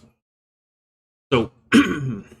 You're giving this guy way too much credit. This is more like, hey, I'm going to try to go... Well, I'm not saying he can do this. What I'm saying is that is the kind of thing you should be able to do if you're going to say you're adding or subtracting this, or you need more or less of this, right? Even if it's hard to define and hard to comprehend, which I'm going to grant, information in this case might be, right? It might be something that most people wouldn't get initially. But it's at least something that he should be able to, or at least someone should be able to describe adequately such that we can actually objectively measure how much information is where it's changing, whether it's going up or down. Just like we can do that. Operational science. Right. Just like we can do that with delta V for a rocket. It might not be easy. You might not personally not know how to do it, but someone can. But that's not where we are with information. With this guy is trying to tell you that you can't go to the moon because of red dye 40. Exactly. Right? I'm like, well, what does that mean? And he doesn't even give me an answer. And I'm like, well, is it this thing that you'd make out of this bug from like the Middle East? He's like, no, I see why you might think that. But this is something else. I'm like, okay, so what is it? Don't worry about it. You just don't have enough. I don't know what to do with that. You have to paint your rocket red so it goes fast enough. Well, yeah. I mean, if you're an orc, that'll work. The red ones go faster. The red go faster. And also, blue is sneaky. Yep. Why ninjas always dress in blue. Yep. Facts. We have no mechanism for that happening. Yeah, you're right. We don't have a mechanism for some undefinable quantity of something or other to change an amount. I will agree with you there, my guy. We don't have a mechanism for this. I'm going to take a drink because you know what? Technically, you're right, my guy. We don't have a mechanism for this straw man that we built. Exactly. There's no known mechanism to add information to the genome. The genome. Okay. I have never heard anyone but creationists call it the genome. Has anyone in my audience ever heard someone say genome who wasn't a creationist? Because I've heard of Genos from One Punch Man. Okay. Does that count? I mean, I haven't seen One Punch Man, but I think it does count. But it doesn't count as genome. Oh, okay, fair. And I've heard people say genome. But I Like don't think gnome, like a garden gnome. Yeah. I don't think I've ever heard anyone call a genome. Savage Dreadnought Armored Schooner Cobra for $5 says, "This guy strikes me as the type that would use the Goliath engine in KSP as the main engine on a moon or lander." Ooh, that'd be rough. Look, it'll work, but it's a bad idea. Guys, we're going to the moon. I got this little half pipe from Tim Pool's skate park, and I've got a engine from a boat that I've put onto a bathtub. We got this. Nice. I painted the bathtub red. You know what? I bet not only is he the kind of guy who would use the Goliath engine on like a moonlander in KSP, but he's also the kind of guy who wouldn't even realize that he can restrict the throttle, and so he's trying to figure out why it is that he's got so much extra thrust and it's so hard to land on the moon without just going back up above it, because he doesn't realize that the thrust limiter is even a function. He's like, it's the most powerful engine, so it's going to work the best. That's how space works. You guys, that's it. Simple-minded fool. Wait, is that one that... Oh, wait, is that the air breathing? Look, it's been so long. I thought that was... Wait. Oh, the Goliath is the extra big jet engine, isn't it? I'm thinking of the Reliant. Yeah, okay. Shows you how long it's been since I played Kerbal Space Program. I'm not even sure it's currently installed on my machine. Oh boy. Yeah, it's been a while. Look, the debacle with Kerbal Space Program 2 kind of like slightly ruined the entire franchise for me. Oh, fair. Yeah, and it's not fair because nothing that KSP did wrong is like the problem, right? KSP is a perfectly good game. It hasn't in any way disappointed. But like every time I play it, I remember the fact that I basically got cheated out of like $50. And it makes me a little angry. So it's harder for me to play KSP, which sucks. Because I really like KSP. But every time I play it, I'm like, I want my $50 back. Oh well. That's fair. So once again, it brings evolution into question. So knowing... Yeah, something you made up that no one can define definitely brings evolution into question. That's how this works. That's why I always like to... I always like to bring up just how much, Grankle pop there is in Christianity and how that's a problem for Christianity. And I know you don't get why that's a problem for Christianity, but trust me, it's a really big problem for Christianity. And there's no mechanism for reducing how much Drinkle pop Christianity. So I don't know what you're going to do about that, Pete. You got to do something. Do you think his shirt is red dye 40? I don't know. Thinks it's going to make his brain go faster? Maybe.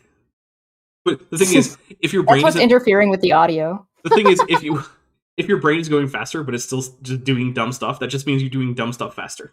I love that about any time something's like, oh, they've absorbed all of human knowledge, and it's like, oh, great, they're as smart as people. Yeah. Impressive. Wait, do you think that Pete Greer is the kind of guy who might be confused as to why his helicopter design doesn't work in space in KSP?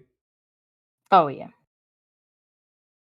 These things, you should question evolution, and if you haven't in the past, hopefully you will tonight. I mean, I agree with you there, Pete. You should question evolution. It's just that when you do that, what you should do is you should actually look into what evolution is and what evolutionary biologists have to say about it, and not strawman it, and not just make up problems that you can't even define, but then pretend are problems. When you don't do those things, then you can actually be a skeptic about evolution. This is making me think of like, what is it, like the definition of a Karen? Like the definition of a first world problem, because it's not a problem, it's just something you made up and made it a problem for yourself. Mm-hmm. And you're trying to make that everybody else's problem. Yep. I think that's actually closer to Karen than a first world problem. Because usually for me, first world problems are like things that are actually problems. They're just not a really big deal in the grand scheme of things. They're just more inconveniences than actual problems. Yeah. Karen problems so this are is more like he's an inconvenience. He's making himself an inconvenience for everybody else by being a Karen, by inventing his own problem for himself. To me, a Karen problem is like when you walk into Wendy's to complain that the Big Mac you bought last week wasn't good enough. Sir, this is a Wendy's. Like, okay, I don't know what you want me to do about this. Even if you walk into a McDonald's with a Big Mac problem, what are they get? They're gonna whatever, man. My favorite subcategory of Karen is the Karens who thinks that everyone works at the store they're in. Oh yeah. And or people who think that if you work in one store, that means you have to serve them in any store that you happen to be in, even if you're just shopping. That's my favorite like subgroup of Karens. Yeah. It's just like, oh my goodness. Ugh. Yeah. It's You look terrible. at a different view of how life came on the earth, especially humans. And if your church is one of these, if you're a Christian that are looking on, if you're going to a church that takes the Bible seriously but not literally, you're in a lot of trouble as far as Oh boy, you're going to be in so much trouble. knowing what truth is. Because if we can't take the Bible literally, there really is no source of truth, because that throws the door open to man determining truth. Okay, I'm going to take a drink, because you literally can't take the Bible literally. Look, Taken literally, the Bible is internally contradictory. Sorry, I turned into Elon Musk there for a second. Yeah, no, you cannot. It is literally impossible to take the Bible literally. Because it's also literally impossible to try to imply that there is no human involvement in the production of the Bible. Oh, I mean, that standard Christian theology acknowledges that the authors of the Bible are not just directly God shouting what to write down to people.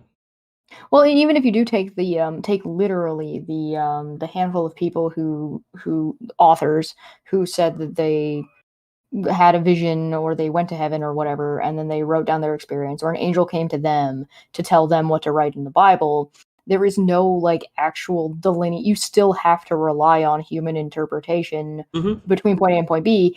And that's assuming that the angel was even something that they were able to determine was actually an angel. And that completely disregards however many angel hands it passed before it got to the angel that delivered it. Because angel we don't telephone. know what we don't know what angel telephone is like, but we do know that angels aren't perfect and are fallible. So we don't even know if there was a mix up between point A and point B there either. Well, of course, I'd also add that the modern conception of an angel is something that's hard to find in the actual Bible. So, there's that too.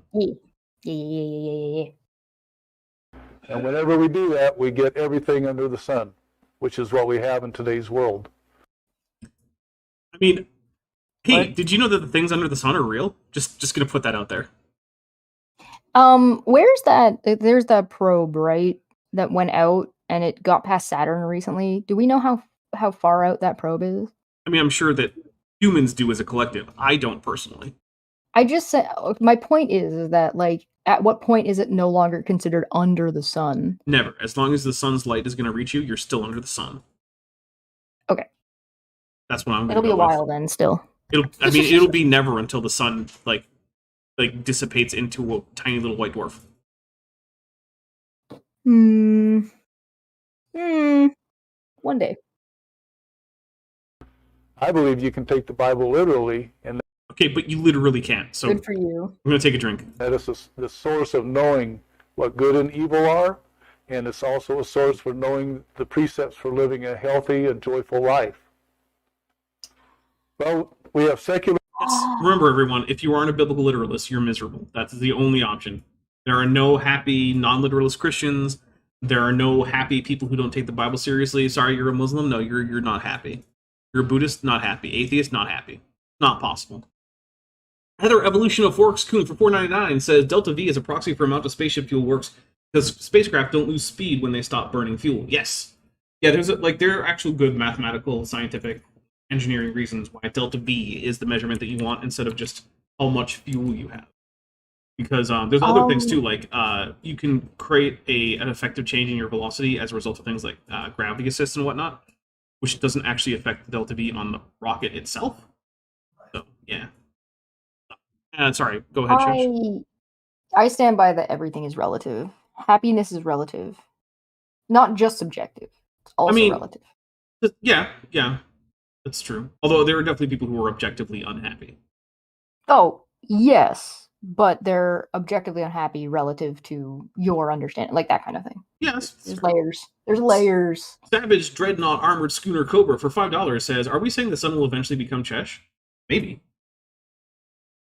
Will I eventually become the sun? Will the sun eventually become me? Is Because this what Russian Vids meant when he said I was transitioning all those years ago? possibly. But I think it's just a joke about the fact that you're both white and very, very short. A little white dwarf. Exactly. Which, by the way, I love how angry like a certain segment of the population got over like there being a picture of some gay dwarves in a Dungeons and Dragons product. As much as I hate Wizards of the Coast, I do appreciate them triggering all of the worst parts of the Dungeons and Dragons they community. were so mad. I know. It was hilarious. So These dwarves are gay. I don't like it. I'm like, okay, cool. what do you expect? Okay, here's the thing, right? What do you expect dwarves to be? Oh, I'm back to talking about dwarf lore. This happens every time I'm here. There are so many dwarves, and so few of them are women, and they are monogamous, and they live incredibly long periods of time, and they tend to like want to keep to themselves and not breed with other races most of the time. So what? Of course, there are gay dwarves. The dwarves are like the gayest of the D&D races. Kinda, as much as everybody likes to make fun of the elves. The dwarves are kind of the most gay. Look, the elves are just full of femboys. It's not the same thing. Yeah, twinks. Yeah. History and biblical history, and so races is one of the things that we differ on. And I'm going to bring that out in tonight's presentation. Oh my god. Man's theories, what they say about how humans originated. I just want to point out that racism was largely made up as an excuse to keep slaves, something that the Bible absolutely endorses. Now, if you want to make the argument that it probably doesn't endorse the exact form of slavery that happened in whatever particular country, you may well be right, but it absolutely endorses chattel slavery as a whole. It's almost like there's more than one way to skin a cat. Yeah. Or a person. Yeah. And like, look, I'm not going to pretend that it's not the case that like the treatment of slaves historically would have been better had those people been actually following the regulations in the Bible for that slavery. But that doesn't make the slavery okay, even if they did follow those regulations, and it doesn't mean the Bible doesn't endorse slavery. It just better means is also relative. Yeah, it just means that some people were far worse than they could have been, and could have been still terrible, but not quite as bad, which, like, okay.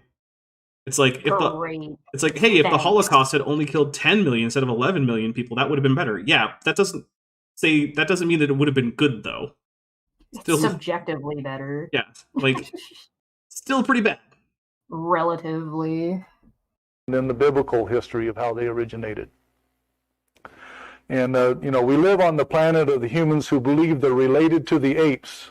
I mean, humans are apes, anatomically verifiable. Can you move your arm around in, like, a circle? Like, up and down? Like a windmill? Okay, you're an ape. Do you have tricuspid molars? Or did you have tricuspid molars before they were taken out? Okay, you're an ape. Do you have a coccyx? Or did you have a coccyx at some point? I don't know, maybe got removed? Yeah, you're an ape. These are just the things that make an ape an ape. If you've got these things, you're an ape. Congratulations. So silly. So silly. Yeah, well, the thing is, creationists routinely are okay with calling themselves mammals or vertebrates, but for some reason, they're like, ape or animal? No. So, well, first of all, if you're a vertebrate or a mammal, you're definitely an animal, because those are subcategories of animal. But second, for the same reasons that creationists routinely are able to identify themselves as mammals, they're also apes, right? Because think about how it is that they come about with the conclusion that they're mammals. Well, they've noticed that like mammals are, colloquially at least, defined by having hair and making milk to feed babies. Well, humans do that, so humans are very obviously mammals. But again, if you but if you ask an incel, only human men have hair. That's not true. Why would I ask an incel about anything? Yeah, that's the right answer. Yeah. So anyway, yeah, but the thing is that if you look at what is the defining traits that make something an ape, humans have all of them. You can't find something that's common to all of the apes that humans don't also have. Even if you want to say, like, well, what about knuckle walking? Yeah, not all apes knuckle walk. Sorry. If only this was science fiction. I wish it was. I mean, Pete, you're literally giving a talk about how human evolution is fake. It is science fiction, so don't worry about it. Science fiction, but there's many people who believe this. Yeah, there are a lot of people who believe the obvious anatomical fact that humans are apes, according to every measurement of what an ape is, whether you use genetics, whether you use morphology, whether you use ancestry. But you know what? We are now coming up to the time when it is about time to wrap this up because we are almost at the top of the hour. Chesh, what is coming up over on your channel? I'm gonna be reading through all of the Project 2025 paperwork. I'm sorry. My deepest Yeah, so condolences.